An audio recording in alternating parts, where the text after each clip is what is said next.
接下来是国际专题演讲的时间，演讲的主题是 Every Student Counts, Using Data to Promote Student Success。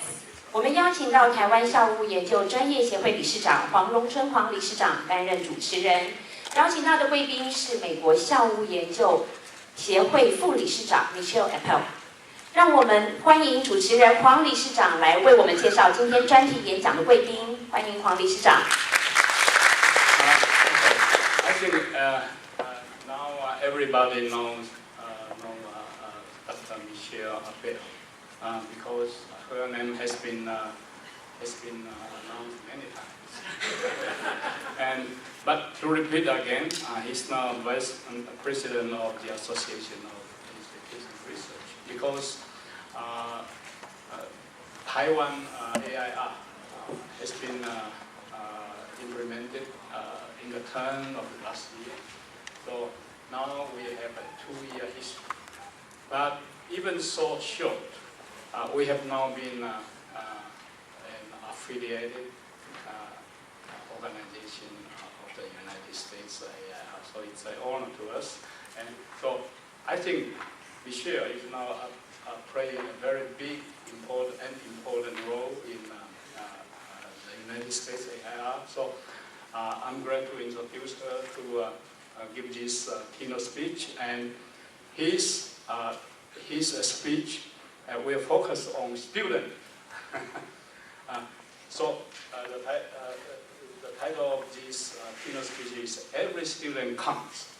So let's hear what he will share with us. So please.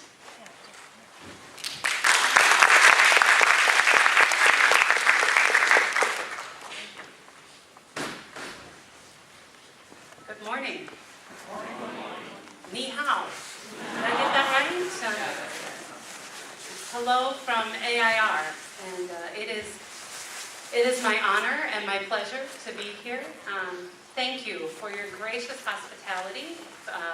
Those from the Ministry of Ed who've gone back to work on the big project, and National Central University and National Taipei University, the Taiwan AIR Board of Directors, and George and John, who have been excellent guides to us. So thank you for your hospitality. I want to talk first about, if I can make this work.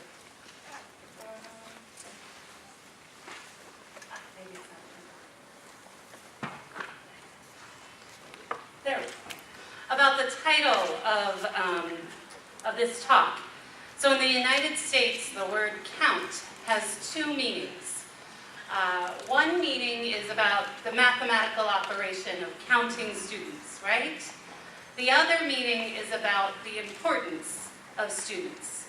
And so we know that student success means paying attention to every student and making sure that we treat every student as important. And as such, we have to understand that every student's success builds to our success, right? So counts as in counting them, but also counts as in important. So how do we do that? How do we make every student count? And how do we use our data as information that will help students succeed? And so I'm going to say that we have these 5 important steps to using data for student success. We need to identify what data we have available, what do we have to use, and what metrics can we examine to understand student success. We then have to put that in context. And this is Terenzini when he talks about institutional research and the profession and the levels of intelligence in institutional research. Context is very important, that we have to understand the context in which our data are gathered and the context in which we're analyzing those data. Of course, we in IR do a good job of analyzing data, right? We know how to analyze data. That's what we've been trained to do. But we have to then communicate those results to people who might not be as good at analyzing data as we are. And so we take what we've learned, we communicate those results, and then we apply that to policies. And so today I'm going to talk about a case study, a story from the University of Maryland that sort of walks through those steps and talks about how we use data to promote student success. And so this is a story about our student success degree completion policy at the university. And in the United States, 6-year graduation rates are one of the measures that we use for student success. To measure how successful an institution is, we measure the students' graduation rates. And it's kind of a funny thing to think about because it's a 4-year bachelor's degree, and yet we look at a 6-year success rate. And one thinks, well, why is that, right? And there are all sorts of reasons that the federal government chose that rate, including giving students the opportunity to explore and to take a few different paths. So institutions focus on this as an important factor. And part of the reason that we focus on this is that every institution in the United States collects these data.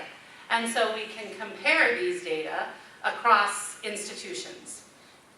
And so we have a common metric that we can measure our success as an institution against other institutions' success. So my story starts in 2004, which to me doesn't seem like that long ago, but that was over 10 years ago. And in 2004, our president of our university, at the time his name was Dan Moat, he created this committee to look at student success, and particularly to look at students who were taking too long to graduate. And he was under a lot of pressure from our state government to really push students to graduate faster. And so he wanted us to see if one way we could do that was by charging students extra if they took too long, not giving them the out-of-state rate. In the United States, at a state institution like mine, a student from the state of Maryland pays a lower rate than a student from a neighboring state. And so he said, well, if they are staying too long, maybe they should pay the higher rate because that would get them out faster. Certainly, the difference between a 4-year rate and a 6-year rate is not very big at the private institutions in the United States where they charge more for tuition. And so this committee was asked to look at this question in specific and say, could we increase student success and could we charge money? So one of the first things we did was, there it is, identify key pieces of data that we had available. And those data, we looked at our nationally, federally mandated IPEDS data. That's that graduation rate. We looked at our available peer data, so other institutions that were like us or that we wanted to be like. Sometimes your peer institution is someone that you aspire to be like. We looked at their data to see how we compared. We looked at survey data, what we had internally, and we looked at institutional data that fed into that overall federal rate. And so a lesson here is that sometimes you don't have to create new data sets if you just look for the data you already have. Look for the data that you're already required to report, and look for the surveys you already do, and identify how those can help you look at student success. And so we built on these to give us where we were, how we looked within the context of our peers, what that meant in our own institution, so what were the nuances across the departments, and then the richness of the survey data, added that in. So I'm going to show you some of these data. Oops, I forgot. So that's the last piece there, institutional data. I forgot that was a fly-in. That shell over there, the University of Maryland's mascot is a turtle. And so at our university we say, fear the turtle. Even though a turtle is not fearsome, our turtles are fierce. So let's look at some of the data we have. This is data in Tableau, and it's a little hard to see perhaps, but these slides will be shared on the website, so you'll be able to get them. So here's where we take a cohort, we look at how many were retained, 1, 2, and 3 years, and then graduated 4, 5, and 6 years. And so these pieces in black, these are the items that are federally required. We have to produce these sets of data. And down the rows here are cohorts. So the entering students of each fall. So we're required to report by gender and by race. And then we're required to report a cohort size, a 1-year retention, a 4-year graduation, and a 6-year graduation. And so you can see already that we, even though we're not required to report the other pieces, we collect them internally. We generate those numbers so that we can then supplement. So those pieces in red are the things that we've added in. We've added in looking at the whole university or at a specific college or major so that we can see where are the places that students might be having more trouble than others. We look at 2 years and 3 years. And most importantly to me, we look at 5 years. Because if you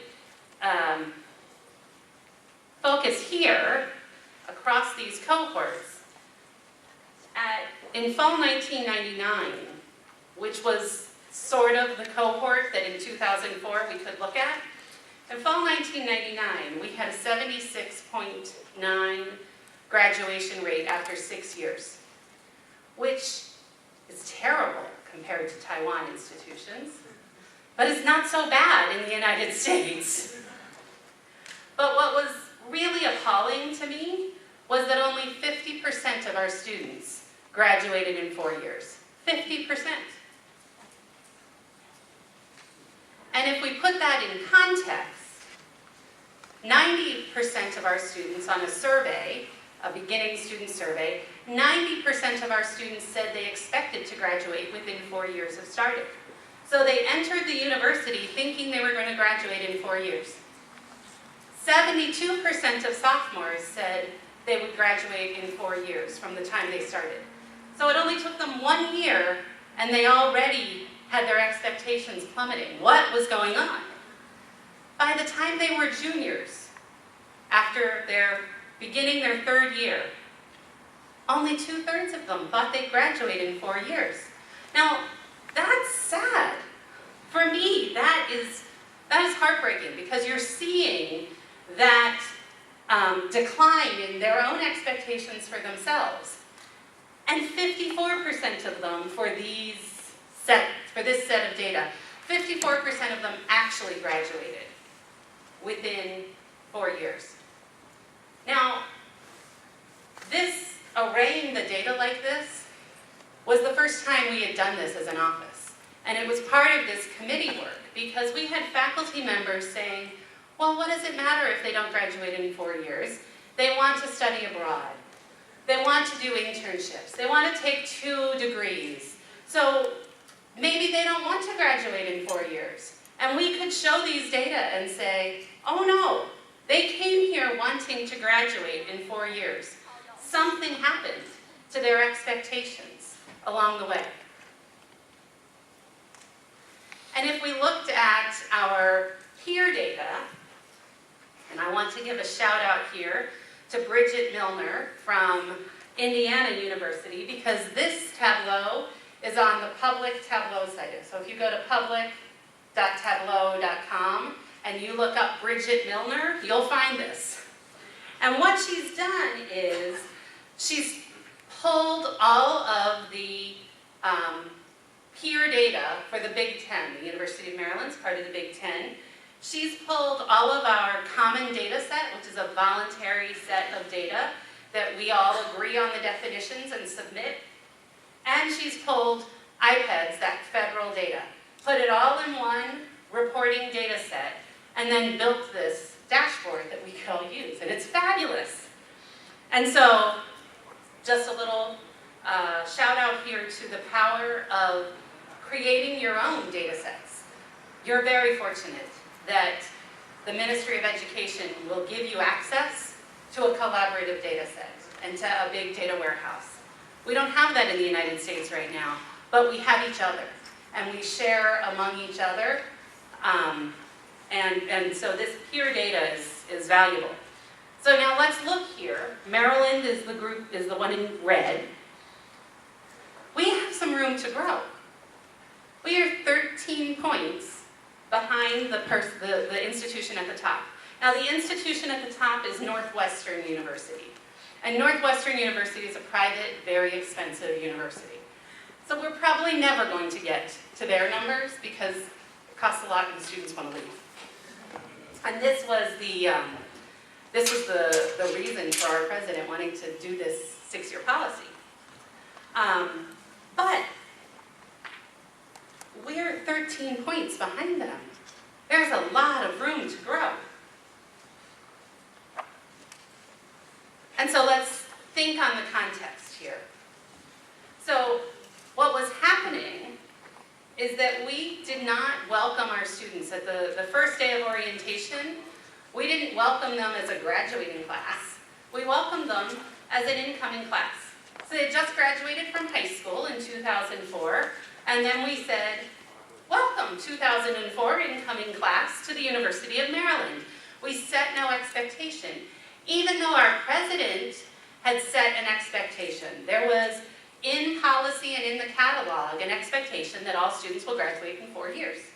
There was in the catalog an expectation that all students will take 30 credits per semester. But guess what? If you look up there, 120 credits is the number of credits that you need to have to get a degree, a bachelor's degree in the United States. 12 credits is the number of credits that are required to be full-time for financial aid and other things. You divide 120 by 12, that's 10. 10 semesters, 5 years, not 4. So there was this belief in our students' heads, as long as I take 12 credits, I'm full-time, I'm fine. They weren't thinking it through. Of course, it's costing us money. It's costing the state money. It's costing the students money to take those extra years. Because unlike here in Taiwan, it's very expensive to go to college in the United States. And this person here with the question marks all around its head, somehow the university had stopped telling students how to get through in 4 years. So it used to be that our catalog would show students, take these courses and these courses each year. And because they decided it was too expensive to print the catalog in paper that way, they got rid of all of those plans. And so the students didn't know how to get through that path, especially in a major like computer science, where the prerequisites build on each other, knowing that they had to take that first one in the first year. And if they didn't have a math prerequisite to be able to take that their freshman first semester, they better take that math over the summer. They didn't know that, and so they showed up already behind. And so it's costing everybody money. And we looked at the data, and we could see there was a 20-point difference between the four-year and 5-year graduation rates. 20 points. And another 5 points between the 5- and 6-year graduation rates. And then we looked at our data by graduation within the major that you start in. And so in the United States, we value the student exploring while they're in university, right? So they change majors. It's very frequent that they change major 2-3 times while they're in university. And so you can see here, this is the overall. The dark orange on the bottom is how many students graduated in the unit that they started in. The light orange on the top is how many students graduated in a different unit than when they started in. And so you can see it's half the students are changing majors. And so start with a set of students that already doesn't know how to get through in 4 years, and then layer on top of that the difficulty of changing a major and having to start all over again in some cases. That takes time. And we started this report called Student Movers, where we said, where did a student start and where did they end?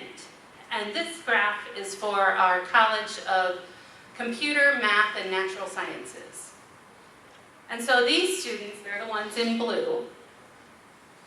We started out with 730 students in that major at the beginning of their cohort when they came in as first-time freshmen. And by the time they hit 4-year graduation, look at how few that dark blue little cell is.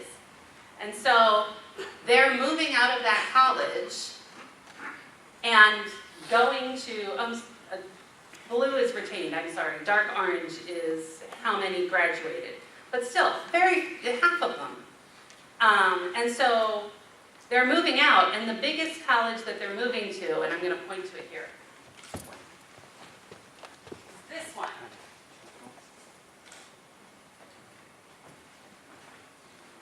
And that's behavioral and social sciences. And so these students that weren't succeeding in computer, math, and natural sciences were succeeding, and the orange is they were graduating in behavioral and social sciences. And by the way, the graduation rate overall for this group is 3 percentage points lower than the graduation rate for the university. So this was a college that everyone kind of knew this was happening, and these students were sort of at risk. Not at risk so much for not graduating, although that was happening, but for taking a long time.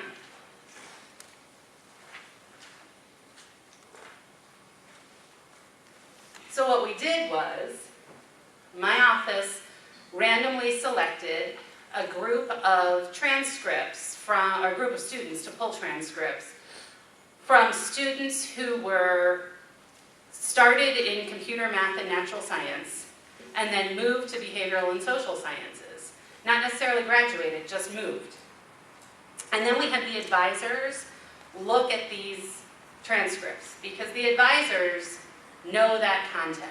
So IR supported them by identifying what students to pull, but the advisors did the work of figuring out what was going on.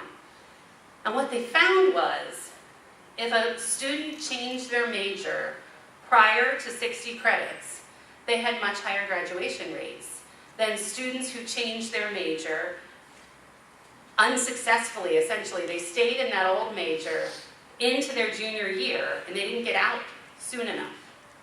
And if they didn't get out soon enough, then they couldn't graduate soon enough. And so the advisors did the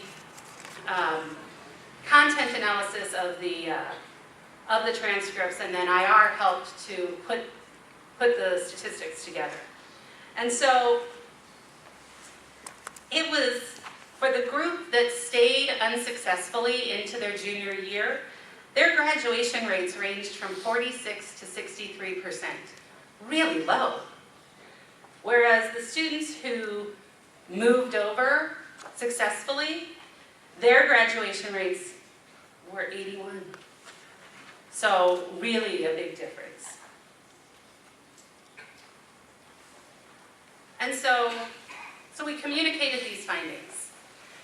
And it was really important that I was on the committee and a member of the committee the whole time. As opposed to the committee consulting IR and just saying, we want these data, give us the data. It was really important for IR to be in the room for the conversations. Because if you're in the room for the conversation, you understand the nuance of the questions, and you can help them understand the nuance in the data. And so, of course, this notion of students need a plan. We saw that students didn't have a plan. And because of that, then we came up with the transcript analysis. Because we did the transcript analysis, we could see that 60 credit hours, that junior status, was really important. And so we needed to give the students a plan and then give them a way to enforce that plan, so that they had to file a plan, and if they weren't meeting benchmarks, they had to leave the major. And that was a huge thing, because for most of the majors, not all, but most of the majors at the University of Maryland, students could stay until they, essentially, it was impossible for them to graduate from the university.